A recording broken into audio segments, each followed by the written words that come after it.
Hello friends, good morning. നമ്മൾ Kerala TV സീരിയലിലേക്ക് എല്ലാവർക്കും സ്വാഗതം. അങ്ങനെ തമ്പിയുടെ കള്ളക്കളി പൊളിക്കുമെന്നും അവൻ്റെ മുഖം മൂടി ഓരോന്നായിട്ട് അഴിഞ്ഞു വീഴണമെന്നും അഭി അച്ഛൻ്റെ മുന്നിലിരുന്ന് ഇങ്ങനെ പറയുക.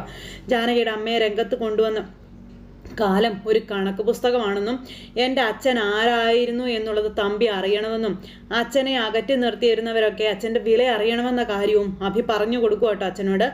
അച്ഛൻ പറഞ്ഞ ആ ഒരു പേര് അത് ഞാൻ ഓർക്കുന്നുണ്ട്, രാധാമണി.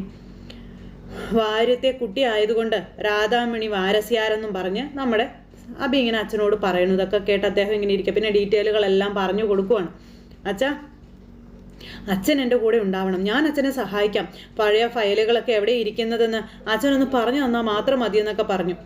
പിന്നെ ജാനകിക്ക് ഇതിൽ യാതൊരു സംശയം ഉണ്ടാകാൻ പാടില്ലെന്നും അവൾ എനിക്ക് അത്താഴം തരാനുള്ള സമയമായി, നീ ഇപ്പോൾ റൂമിലോട്ട് ചെല്ലാൻ പറഞ്ഞു. അതൊക്കെ നമുക്ക് ചെയ്യാം, എല്ലാവരും ഉറങ്ങിക്കഴിയുമ്പോൾ ഞാൻ ആ കടലാസുകൾ കണ്ടുപിടിക്കാമെന്നും അച്ഛൻ ഇങ്ങനെ പറയാം. അച്ഛൻ എന്നിട്ട് നിന്നോട് പറയാമെന്ന് പറഞ്ഞു. അങ്ങനെ അതും പറഞ്ഞു നമ്മുടെ അഭി അവിടെ നിന്ന് പോയി. അച്ഛൻ അവിടെ ആലോചനയായിട്ടിരിക്കാം. പിന്നെ ഇവിടെ എല്ലാവരും ഇരുന്ന് ഭക്ഷണം കഴിച്ചുകൊണ്ടിരിക്കാം. അപർണയുണ്ട്, അജയ് ഉണ്ട്, എല്ലാവരും ഉണ്ട്. അപ്പം ഞാനെന്തോ അപരാധം ചെയ്തൊരു ഭാവമാണ് ഇപ്പോഴും അമലിനെന്നും പറഞ്ഞുകൊണ്ട് ഇവള് പറയുമ്പോൾ നീ ചെയ്യുന്നതൊക്കെ നിനക്ക് ശരിയായിരിക്കും, ആ ശരിയുടെ ശിക്ഷ അനുഭവിക്കേണ്ടതൊക്കെ മറ്റുള്ളവരാണെന്നും പറഞ്ഞുകൊണ്ട് ഇങ്ങനെ നമ്മുടെ അമല് പറഞ്ഞു. ഇപ്പോഴത്തെ പ്രശ്നങ്ങളൊക്കെ ഉണ്ടായത് ഞാൻ കാരണമാണോ എന്ന് അപർണ എന്നേരം ചോദിക്കുക. അച്ഛനോട് ജാനകി അധികാരം കാണിക്കാൻ പോയിട്ടല്ലേ, എന്തുകൊണ്ട് അമൽ അത് മറച്ചു വെക്കുമെന്നു എന്ന് അപർണ ചോദിക്കുമ്പോൾ ഓരോരുത്തർ അവരവരുടെ നിലയും വിലയും മറന്ന് സംസാരിക്കരുതെന്നും പറഞ്ഞു. അപ്പം മതി, നിർത്താൻ പറഞ്ഞു പ്രഭാവതി. ഇനി അതിനെപ്പറ്റി സംസാരം ഇവിടെ വേണ്ടാന്ന് പറഞ്ഞു. അങ്ങനെ അതെല്ലാം പറഞ്ഞ് പ്രഭാവതി ഇരിക്കുമ്പോൾ അജയ് ഒരു അക്ഷരമിണ്ടാത്ത തീറ്റ. അച്ഛൻ അസുഖം നടിച്ച് കിടക്കുകയാണെന്ന് എൻ്റെ അച്ഛൻ പറഞ്ഞപ്പോൾ ആരും അത് വിശ്വസിച്ചിരുന്നില്ലെന്നും പിന്നെ ഇപ്പോൾ നിരഞ്ജനയുടെ അച്ഛനും പരാതിയായിട്ട് വന്നപ്പോൾ ഇപ്പോൾ എല്ലാവർക്കും വിശ്വസിക്കാറായല്ലോ.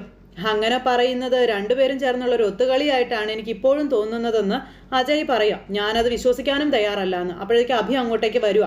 എനിക്കിതൊക്കെ കേട്ടിട്ട് ചിരിയാ വരുന്നതെന്ന് അമൽ. അഭിയേട്ട വന്ന് ഇരിക്കാൻ പറഞ്ഞു. അപ്പോൾ ഞാൻ പുറത്തുനിന്ന് കഴിച്ചു, നിങ്ങൾ കഴിച്ചോളാൻ പറഞ്ഞു അഭി. അപ്പോൾ ജാനകി അങ്ങോട്ടേക്ക് വന്നു. അപ്പോൾ എനിക്ക് അമ്മയോടൊരു അപേക്ഷയേ ഉള്ളൂ, ഇനിയെങ്കിലും അമ്മ അച്ഛനെ പോയൊന്ന് കാണണം. അച്ഛൻ ഇങ്ങോട്ട് വന്നത് തന്നെ എല്ലാവർക്കും ഒപ്പം കഴിയാൻ വേണ്ടിയിട്ടാണെന്ന കാര്യം അഭി പറയും. അപ്പോഴും പ്രഭാവതിയുടെ മുഖം എടുത്തു പിടിച്ചുകൊണ്ടിരിക്കുക അവിടെ. അപർണ ഒന്നും മിണ്ടാതെ ഇതൊക്കെ കേട്ട് ഇങ്ങനെ ഇരിക്കും കേട്ടോ. അജയ്ക്കാണെങ്കിൽ പൊല്ലുറുമലും ഭയങ്കര ദേഷ്യവും കാര്യങ്ങളും. അപ്പം നാളെ അച്ഛൻ എന്തെങ്കിലും സംഭവിച്ചു പോയാൽ പിന്നീട് മനസ്സിൽ അതൊരു നീറ്റലായി കിടക്കും അമ്മയെന്ന് ജാനകി പറയുക കേട്ടോ. ഒരാളുടെ വേർപാടിലൂടെ തീരാവുന്ന ശത്രുതകളൊന്നും ഇല്ലല്ലോ അമ്മയെന്നൊക്കെ ജാനകി ഇങ്ങനെ പറയുന്നുണ്ട്. ഉപകാര സ്മരണയുള്ളവർക്കും മതി അതൊക്കെയെന്ന് അജയ് അന്നേരം ജാനകിയോട് പറയുന്നു. വേദനിച്ചവർക്ക് എന്ത് വേർപാടാ ഉള്ളതെന്നൊക്കെ അജയ് ചോദിക്കുമ്പോൾ അമ്മേ, അച്ഛൻ അമ്മയെ കാണണമെന്ന് വലിയൊരാഗ്രഹം ഉണ്ടെന്നും അമ്മ ആവശ്യപ്പെട്ടതെല്ലാം ഞാൻ അംഗീകരിച്ചു കൊടുത്തതല്ലേ എന്ന് എന്നോട് പറയുകയുണ്ടായെന്നുള്ള കാര്യം ജാനകി ഇങ്ങനെ പറയാം. അപ്പോഴത്തേക്കും അജയ് എല്ലാം തട്ടിത്തെറിപ്പിച്ചിട്ട് എന്താ അച്ഛൻ അംഗീകരിച്ചു കൊടുത്തത്, അത് കേട്ടാൽ കൊള്ളാമെന്നുണ്ടെന്ന് അജയ് അഭിയോട് പറയുന്നു. അച്ഛൻ അംഗീകരിച്ചു കൊടുത്തത് അവഗണന മാത്രമാണെന്നും ധനനിശ്ചയ ആധാരം അച്ഛൻ റദ്ദ് ചെയ്തതും ആരെയും പേടിച്ചിട്ടൊന്നുമല്ല, അച്ഛനൊരു തീരുമാനം എടുത്താൽ അതിൽ നിന്ന് പിന്നോട്ട് പോകുന്ന ആളല്ലെന്നും നിനക്കറിയാവല്ലോ എന്ന് അഭി പറഞ്ഞു. അപ്പോഴത്തേക്ക് ഇവൻ തുള്ളിച്ചാടി അങ്ങ് പോയി. അജയ് അമ്മ ആവശ്യപ്പെട്ടത് കൊണ്ട് മാത്രമാണ് അച്ഛൻ അതിന് തയ്യാറായതെന്ന് അഭി അന്നേരം പറഞ്ഞു.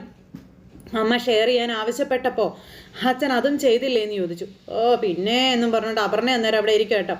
അതല്ല അമ്മ, ശരിക്കും പറഞ്ഞാൽ സത്യം അത് തന്നെയാണ് സത്യമെന്ന് അമലു അന്നേരം പറയുവാണ്. അപ്പോൾ ഇവരിങ്ങനെ സംസാരിച്ചുകൊണ്ടിരിക്കുമ്പോൾ ബിൽപത്രം മുന്നേ എഴുതി വെച്ചതായിട്ടാണ് ഞാൻ കേട്ടതെന്ന് അപർണ. നീ അങ്ങനെ പലതും കേൾക്കുമെന്ന് എനിക്കറിയാമെന്ന് അമൽ അന്നേരം പറഞ്ഞു.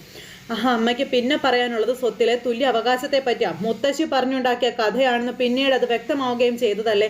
അവിടെ അച്ഛൻ എന്ത് തെറ്റാ ചെയ്തതെന്ന് അഭി ചോദിക്കും. അച്ഛൻ നമ്മുടെ കൂടെ ഇല്ലാണ്ടാകുമ്പോഴാണ് ആരൊക്കെ കൂടെ ഉണ്ടാകുമെന്നും നമ്മൾ തനിച്ചാണ് എന്നുള്ള യാഥാർത്ഥ്യമൊക്കെ തിരിച്ചറിയാൻ പോകുന്നത് അമ്മയെന്ന് ഇങ്ങനെ നമ്മുടെ ജാനകി പറയാം കേട്ടോ. അപ്പോഴത്തേക്കും തള്ളച്ചിയുടെ മുഖമൊക്കെ വല്ലാതായിട്ട് ഇങ്ങനെ ഇരിക്കാം.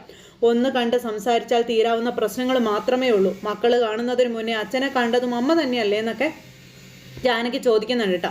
അതിനൊന്നും പുള്ളിക്കാരിക്ക് മറുപടിയില്ല. പറയാനുള്ള കാര്യങ്ങൾ പറഞ്ഞിട്ട് ജാനകിയും അതുപോലെ നമ്മുടെ അഭിയും കൂടെ അവിടെ നിന്ന് പോയി കഴിഞ്ഞപ്പോൾ ഇവള് ചാടി എഴുന്നേറ്റ് വരും. അപർണ, ഉപദേശിക്കാൻ വന്നവരെ അമ്മയ്ക്ക് അച്ഛൻ്റെ കാലശേഷം ഈ വീട്ടിലുള്ള വിലയെപ്പറ്റി മറന്നു കളഞ്ഞു കാണും. അച്ഛൻ മരിച്ചാലും അച്ഛൻ അമ്മയോട് ചെയ്ത ചതികൾ അമ്മയെ വേട്ടയാടുമെന്ന് അമ്മ ഓർക്കണം എന്ന് പറഞ്ഞു. അപ്പം നിനക്ക് വേണ്ടത് എന്താണെന്ന് അമ്മയ്ക്ക് നന്നായിട്ട് അറിയാമെന്ന് അമൽ അന്നേരം പറഞ്ഞു. തുള്ളിച്ചാടി അപർണ എഴുന്നേറ്റ് പോയി. അമലും എഴുന്നേറ്റ് പോയി. ലാസ്റ്റ് പുള്ളിക്കാർ മാത്രം അവിടെ അങ്ങനെ ഇരിക്കാം. ഈ സമയത്ത് അച്ഛനുള്ള കഞ്ഞിയായിട്ട് നമ്മുടെ ജാനകി റൂമിലേക്ക് വന്നു. അച്ഛന് കഞ്ഞി കൊടുത്തു.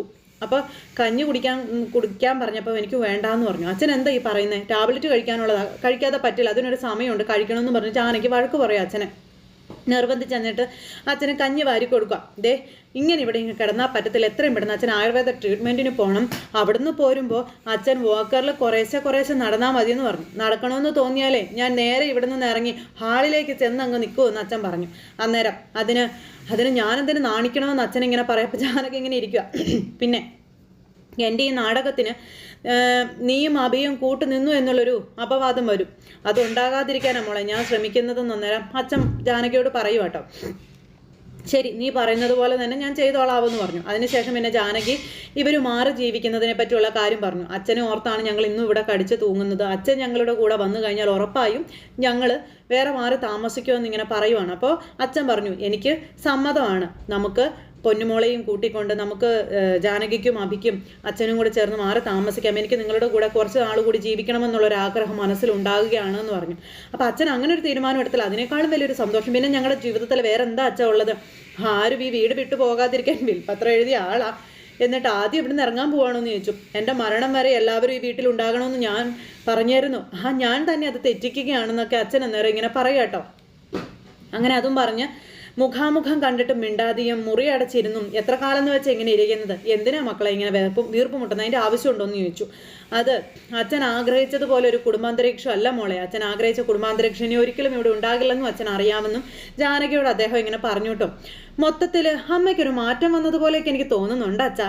അച്ഛൻ വിഷമിക്കണ്ടെന്ന് പറയുമ്പോൾ പ്രഭയ്ക്ക് എന്ത് മാറ്റം വരാൻ? അവൾക്ക് ഒരു മാറ്റവും വരില്ല. അതൊക്കെ മോളുടെ വെറും തോന്നലുകൾ മാത്രമാണെന്ന് പറയുമ്പോൾ ഇല്ല, അമ്മലും അപർണയും തമ്മിൽ തർക്കിച്ചിട്ടും അമ്മ നിശബ്ദയായി ഇരുന്നതേ ഉള്ളൂ എന്ന കാര്യം ജാനകി പറയൂ കേട്ടോ. ഇതിനു മുൻപ് അങ്ങനെയൊന്നും ആയിരുന്നില്ലല്ലോ അച്ഛാ. അമ്മയും പ്രതികരിക്കുമായിരുന്നു. അച്ഛനെ അനുകൂലിച്ച് ആരെന്തു പറഞ്ഞാലും അമ്മ അത് ഏറ്റെടുത്ത് എതിർക്കുമായിരുന്നു. രാത്രി അച്ഛനെ വന്നൊന്ന് കാണാൻ ഞാൻ അമ്മയോട് അപേക്ഷിച്ചു. അതിനൊന്നും അമ്മ ഒന്നും മിണ്ടിയില്ല. അത് മൗനം പാലിക്കുകയാണ് ചെയ്തത്. അതിൻ്റെ അർത്ഥം എന്താ? അമ്മയ്ക്ക് എന്തൊക്കെയോ മാറ്റം ഉണ്ടായിട്ടുണ്ടെന്നുള്ളതല്ലേ എന്ന് ചോദിച്ചു. അമ്മ അങ്ങനെയെങ്ങാനും അച്ഛനെ കാണാനായിട്ട് വന്നാൽ അമ്മയെ വിഷമിപ്പിക്കാൻ അച്ഛൻ ശ്രമിക്കരുതെന്ന് ഇങ്ങനെ പറഞ്ഞു കൊടുക്കുക. അതിൽ അച്ഛനൊരു മത്സരബുദ്ധി കാണുകയും ചെയ്യരുതെന്ന് പറഞ്ഞു. അല്ല, ഈ പ്രഭ വരുമെന്ന് എന്താ ഇത്ര ഉറപ്പായിട്ട് മോള് പറയാൻ കാരണമെന്ന് അച്ഛൻ ചോദിക്കുമ്പോൾ ഞാനും ഒരു ഭാര്യയല്ലേ അച്ഛാ. അമ്മയുടെ മുഖത്ത് നിന്ന് ഞാൻ ആ മനസ്സ് വായിച്ചിട്ട് അച്ഛനോട് പറയുന്നത് എന്ന് പറഞ്ഞു. പക്ഷെ സമയം ഒരുപാട് വൈകിപ്പോയെന്ന് പ്രഭാവതി പോലും അറിയുന്നില്ല. അച്ഛൻ വിട്ടുവീഴ്ച ചെയ്താലേ നാളെ അച്ഛനും അമ്മയും തമ്മിലുള്ള പിണക്കം എല്ലാം തീരും, പഴയതുപോലെ തന്നെ സന്തോഷമാവുകയും ചെയ്യുമെന്ന് പറഞ്ഞു. അങ്ങനെ ജാനകി അച്ഛനോട് കാര്യങ്ങളെല്ലാം പറഞ്ഞ് അവിടെ നിന്ന് പോയി. പിന്നെ അച്ഛൻ അവിടെ ഇരുന്ന് ആലോചന തുടങ്ങി. അത് കഴിഞ്ഞ് പിന്നെ പൊന്നുകുട്ടിയും അബിയും കൂടെ അവിടെ ഇരുന്ന് കളിക്കുക. അപ്പോഴേക്കും അബിയുടെ ഫോണിലേക്ക് ഒരു കോൾ വന്നു. അപ്പോൾ പൊന്നുകുട്ടി ഓടിച്ചെന്ന് ഫോൺ എടുത്തു. ലച്ചു ചേച്ചിയാന്ന് പറഞ്ഞു. എടുത്ത് സംസാരിക്കുക, ഇനി അവൾ വിളിച്ചില്ലെന്നുള്ള പരാതി നിനക്ക് ഉണ്ടാവില്ലല്ലോ എന്ന് അബി കൊച്ചിനോട്. പിന്നെ ലച്ചു ചെറിയമ്മയൊക്കെ ആയിട്ട് ഇങ്ങനെ വിശേഷമൊക്കെ പൊന്നു പറഞ്ഞുകൊണ്ടിരിക്കുക. അപ്പോൾ പൊന്നു കാണാൻ ചെല്ലുന്നതിനെ പറ്റിയൊക്കെ പറഞ്ഞുകൊണ്ട് ഇങ്ങനെ നിൽക്കുമ്പോഴാണ് അങ്ങോട്ടേക്ക് നമ്മുടെ ജാനകി വരുന്നത്. അതേ ലച്ചു ചെറിയമ്മയെ അമ്മ വന്നു, ഞാൻ അമ്മയുടെ കയ്യിൽ ഫോൺ കൊടുക്കാം കേട്ടോ എന്ന് പറഞ്ഞു. പൊന്നുകുട്ടി ഫോൺ ജാനകിയുടെ കയ്യിൽ കൊടുത്തു. അപ്പോൾ ലച്ചു മോളെ ഹോസ്റ്റലിൽ നിനക്ക് ഇഷ്ടമായോ മോളെ എന്നൊക്കെ ചോദിക്കുമ്പം ഇഷ്ടമായി ജാനിയടുത്തി, ഇവിടെ എനിക്ക് ഒരു കുഴപ്പമില്ല. ഇവിടെ താമസിക്കുന്ന കുട്ടികളെല്ലാം കോച്ചിങ്ങിന് വരുന്നവരാണെന്നും ഒരുപാട് ദൂരെ നിന്നുള്ള കുട്ടികൾ വരെ ഉണ്ടെന്നൊക്കെ ഇങ്ങനെ ലച്ചു പറഞ്ഞു കേട്ടോ. നീ പോകുന്നതും വരുന്നതും അവരുടെ കൂടെ മാത്രം മതി കേട്ടോ, തനിച്ചൊന്നും പുറത്തിറങ്ങിയേക്കരുത്. അപ്പം ഇല്ല എടുത്തി, ഞാൻ സൂക്ഷിച്ചോളാവെന്ന് ലച്ചു പറയുക. എന്താവശ്യം ഉണ്ടെങ്കിലും നീ എന്നെ വിളിച്ചാൽ മതി കേട്ടോ. പിന്നെ അമലിനെ ഒന്നിനും വിളിച്ചേക്കരുത്. മറ്റൊന്നും കൊണ്ടല്ല മോളെ, നിനക്ക് അറിയാമല്ലോ, എനിക്കത് അറിയാം ജാനിയടുത്തി, ഞാനൊന്നും അങ്ങനെയൊന്നും ചെയ്യില്ല എന്ന് പറഞ്ഞു. അങ്ങനെ വിശേഷമൊക്കെ പറഞ്ഞ് ഫോൺ കട്ട് ചെയ്തു. അങ്ങനെ അതും പറഞ്ഞ് ഫോൺ കട്ട് ചെയ്ത് കഴിഞ്ഞപ്പോഴത്തേക്കും നിന്റെ ഫോൺ റിങ് ചെയ്യുന്നത് കണ്ടപ്പോഴേക്കും വിളിക്കുന്നത് ലച്ചു ആണെന്ന് കൃത്യമായി പൊന്നൂന് മനസ്സിലായെന്ന് പറഞ്ഞു നമ്മുടെ അബി. അപ്പോൾ ലച്ചു ഹാപ്പി അബിയേട്ടാ, അവൾക്ക് വേണ്ടതും അത് തന്നെയാണെന്നും നമ്മൾ അവിടെ തന്നെ നിൽക്കട്ടെ എന്നും ജാനകി പറയുക കേട്ടോ. അപ്പോൾ ആ ഹോസ്റ്റൽ കണ്ടപ്പോൾ അവളുടെ കാര്യത്തിൽ നമുക്ക് ഉത്കണ്ഠ വേണ്ടാന്നുള്ളത് എനിക്ക് മനസ്സിലായതെന്ന് പുള്ളി പറയുക. പിന്നെ ഫീസ് കൊടുത്തില്ലെങ്കിലും ഹോസ്റ്റൽ ഫീസ് കൊടുത്ത് മേനോൻ സാർ അവളെ പഠിപ്പിക്കാൻ വരെ തയ്യാറാണെന്ന കാര്യവും അബി ഇങ്ങനെ നേരം പറഞ്ഞു. അത്രയ്ക്ക് പ്രതീക്ഷ അവളുടെ കാര്യത്തിൽ അദ്ദേഹത്തിന് ഉണ്ടെന്ന കാര്യവും. അവൾ രക്ഷപ്പെടും, നോക്കിക്കോ, ഉറപ്പായിട്ടും അവളെ രക്ഷപ്പെടും. അവളെ വേദനിപ്പിച്ചവരൊക്കെ അത് കണ്ടു നിൽക്കേണ്ടി വരുന്ന ഒരു സമയം വരും അബിയേട്ടാന്നും പറഞ്ഞ് നമ്മുടെ ജാനകി ഇങ്ങനെ പറയാം. അപ്പം അബി ചിരിച്ചു. എന്താ അബിയേട്ടൻ ചിരിക്കണേ? ചിരിയൊക്കെ മറന്നുപോയെന്നാട്ടോ ഞാൻ കരുതിയത്. അപ്പം നിനക്കേ ഞാനൊരു ഗിഫ്റ്റ് തരുന്നുണ്ടെന്ന് അബി അന്നേരം പറഞ്ഞു. പക്ഷെ ഉടനെയൊന്നും അത് തരാൻ എനിക്ക് കഴിയത്തില്ല, കുറച്ച് സമയം വേണം, പക്ഷെ ഞാനത് തരുമെന്ന് പറഞ്ഞു. എങ്കിലത് വിലപിടിപ്പുള്ള ഗിഫ്റ്റ് ആയിരിക്കുമല്ലോ അബിയേട്ടാ. അതെന്താണെന്ന് നീ എന്നോട് ചോദിക്കാനൊന്നും നിൽക്കണ്ട, ഞാൻ പറയില്ല എന്ന് പറഞ്ഞു. അതെന്താണെന്ന് ഞാൻ എപ്പോഴേ മനസ്സിലാക്കിയെന്ന് ജാനകി. നമ്മൾ പുതിയൊരു വീട്ടിലേക്ക് മാറി താമസിക്കുന്നു, അച്ഛൻ എന്നോട് എപ്പോഴേ അത് പറഞ്ഞു കഴിഞ്ഞു എന്നിങ്ങനെ അന്നേരം ജാനകി പറയാട്ടോ. അങ്ങനെ ഇവർ തമ്മിൽ വിശേഷങ്ങൾ പറഞ്ഞിട്ട് അങ്ങ് പോയി. ജാനകിക്ക് കൊടുക്കാൻ ഞാൻ തീരുമാനിച്ച ഗിഫ്റ്റ് എന്താണെന്ന് അങ്ങനെ തന്നെ അവൾ വിചാരിച്ചു വെച്ചോട്ടെ എന്ന് ഓർത്ത്. അപ്പം ഇങ്ങനെ നിൽക്കുക. അത് കഴിഞ്ഞിട്ട് എൻ്റെ ദൈവമേ, കഷ്ടകാലം എന്ന് പറയാലോ. നമ്മുടെ ജാനകി പതുക്കെ മരുന്നും കാര്യങ്ങളും ഒക്കെ ആയിട്ട് നമ്മുടെ അച്ഛൻ്റെ അടുത്തേക്ക് വന്നു. അപ്പോഴത്തേക്കും തലയിൽ മുണ്ടിട്ട് ഒരുത്തൻ സത്യങ്ങൾ അറിയാനായിട്ട് പോവുകയാണ്.